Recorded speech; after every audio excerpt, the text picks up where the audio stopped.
Tonight we're recapping Jimmy Kimmel Live with host Jimmy Kimmel and guest Maya Rudolph, 6-time Emmy winner SNL legend, and the chaos-charming billionaire from Apple TV's Loot. The vibe fast, flirty, and hilariously unhinged, especially when Maya riffs on teen slang and a very naked Henry Winkler cameo. Why is Maya trending right now? Loot just kicked off season 3, and Henry Winkler's blink and blush appearance broke the internet. New episodes drop Wednesdays, so the memes are still hot. Plus, Maya's everywhere. She hosted SNL in May 2024, and she voices Dr. Vlam in Prime Video's The Second Best Hospital in the Galaxy, which returned for season 2 in May 2025. Buckle up, we're diving into Madonna devotion, teen parent diplomacy, and billionaire-level cringe.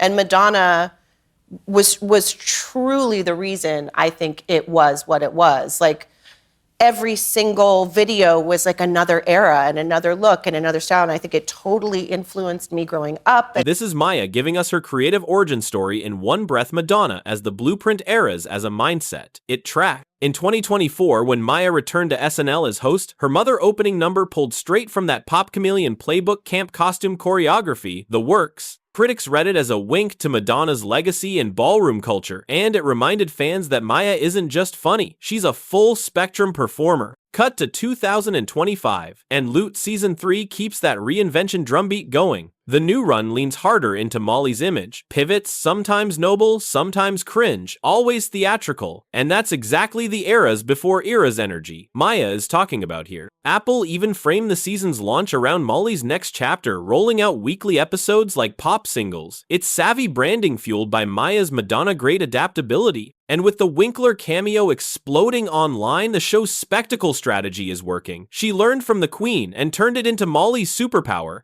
It's like, I live in a house full of teenagers now. I'm not one of the teenagers. Yeah. They're the other people that live there. But you were supposed to laugh. Thank you. But they use the word aesthetic in an improper way. Yeah. They have now taken words and made them new words, which is not a thing. Here, Maya gives us an all-too relatable parent moment. She's living with a legion of adolescents who've reinvented language, and she's just trying to keep up. It's funny, but it also reveals how grounded she is. Even while playing a billionaire on Loot, she's deep in the trenches of real-life middle-aged momhood. And the timing couldn't be better. Just days ago, she told people that her kids are actively mocking her punctuation and grammar, labeling her texts. Mom wrote that, "This matters because it shows Maya's willingness to merge comedy with reality, the gloss of a rich character versus the mess of teenage normalcy." Her upcoming sketches and work reflect this duality, whether it's playing Molly's extravagant life or writing scenes that ground her in a more universal emotional place. So while she's navigating Decamillionaire crisis on screen off-screen, she's rolling through the 6-7 viral meme cycle with her kids. The pop culture moment of teenagers turning everyday phrases into memes. She's living it. And that adds another layer to her performance. She gets the absurdity of billionaire satire and the chaos of adolescent slang. It makes her character nuanced deeper when she portrays Molly as someone trying to speak in clear adult sentences while everyone around her is speaking TikTok. It's hilarious and real.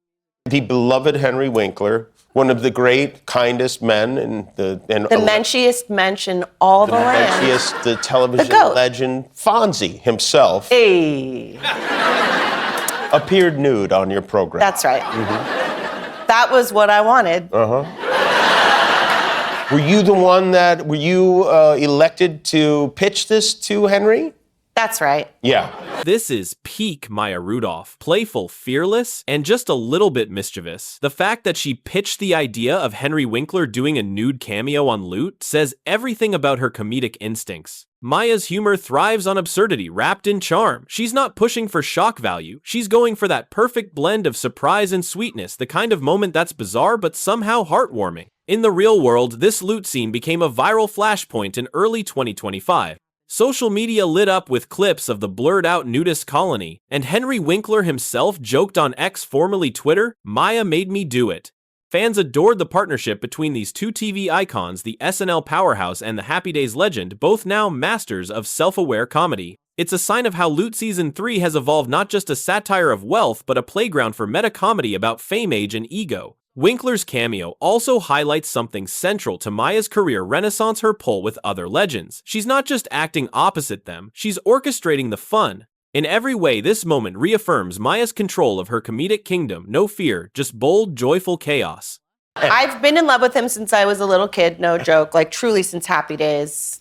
Arthur Fonzarelli was supposed to be my husband. I don't know what happened. This confession is pure Maya nostalgic, dramatic, and irresistibly funny. Beneath the joke about childhood crushes, there's a real reverence for the icons who shaped her comedic identity. Happy Days wasn't just a sitcom for her, it was a performance masterclass in charisma. The fact that young Maya saw the Fonz as husband material speaks to how early she started blending admiration with imitation, the root of every great comedian. That sense of adoration has followed her into her adult career. In interviews promoting Loot Season 3, Maya mentioned how she still gets starstruck by kindness, citing Henry Winkler as an example of grace and longevity in Hollywood. And fans have noticed the chemistry between her and Winkler on Loot, where their characters trade zingers about nudist colonies and billionaires, feels charged with mutual respect. It's a full-circle TV moment, the girl who grew up watching the Fonz, now directing him in a scene that's delightfully absurd. What's especially endearing is how Maya lets that childhood fangirl energy live on. It's the same gleam we saw in her SNL hosting monologue last spring when she gushed about reuniting with old castmates like Fred Armisen. She treats comedy as a reunion of hearts, not egos. And in a business built on reinvention, that authenticity, loving your heroes out loud, is exactly what keeps her relatable. Was it possible that you were at the Madonna Blonde Ambition tour?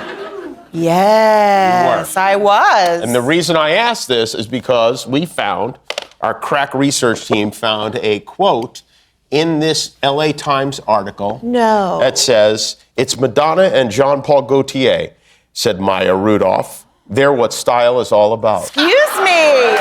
That's a once-in-a-lifetime pop culture loop. Teenage Maya Rudolph unknowingly praised by Madonna and Jean-Paul Gaultier in the LA Times. It's a perfect preview of the performer she'd become, equal parts fashion, attitude, and humor. Her shocked "excuse me" here isn't just surprise, it's an origin myth playing out in real time. Madonna's influence runs deep in Maya's DNA, and 2025 pop culture seems to be catching up. As Loot Season 3 leans into Molly's high-fashion satire, sequins, couture, and chaotic philanthropy, critics have pointed out how Rudolph's character embodies a Madonna meets Mackenzie Scott archetype reinvention with excess. And it's no accident. In a Variety interview earlier this year, Maya revealed she personally helped shape Molly's look, drawing from 1,980 seconds icons she adored as a teen. What's even more fascinating is how that early nod from Madonna now feels prophetic. Maya's gone from fangirl to muse. Designers like Christopher John Rogers and Rodarte have cited her fearless color and silhouette choices on Loot's press tour as inspiration. Full Circle doesn't even cover it, it's karmic couture. The high schooler outside a concert became the woman redefining what TV glamour can look like. And the fact that she's laughing at it all, that's the real power move.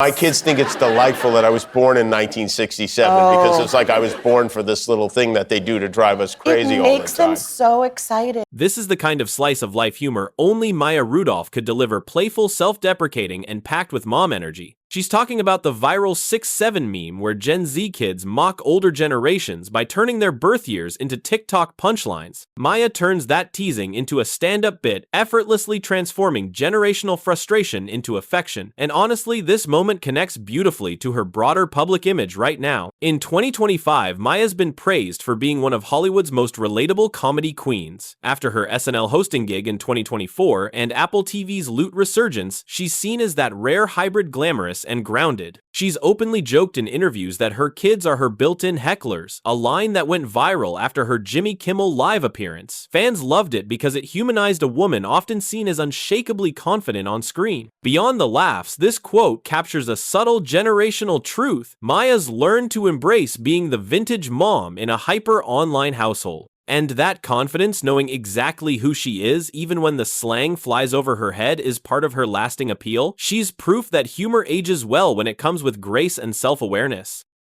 Yeah. Well, it's great to see you. So please great give to your see you. family my best. Thank you. The show is called Loot, Season 3. You can stream it on Wednesdays on Apple TV. The segment ends on a warm, full-circle note, Jimmy Kimmel doing what late night does best, grounding the chaos with sincerity. And for Maya Rudolph, this wasn't just a promo moment, it was a reminder of her rare duality. She can lead a hit streaming series, headline a national talk show, and still come off like your funniest friend from down the street. That's her magic. Since this appearance, Maya's 2025 has only grown bigger. Lute's third season earned its best Rotten Tomatoes score yet, and critics are predicting her a strong contender for another Emmy nomination next year. Meanwhile, her voice role as Dr. Vlam in Amazon's animated sci-fi comedy The Second Best Hospital in the Galaxy has been hailed as pitch-perfect Maya, warm, weird, and wickedly smart. Add to that her producing projects at Animal Pictures alongside Natasha Lyonne, and it's clear Maya's not slowing down. What ties it all together is the authenticity we saw throughout this Kimmel interview, the same honesty about motherhood, the same pop culture nerdiness, and the same unfiltered joy in doing comedy that means something. Whether she's talking Madonna or managing a mansion, Maya Rudolph keeps proving that longevity in Hollywood isn't about staying polished, it's about staying real. So, if you enjoyed this breakdown, hit like, drop a comment on your favorite Maya moment, and subscribe for more deep dives into the best late-night moments and celebrity comebacks.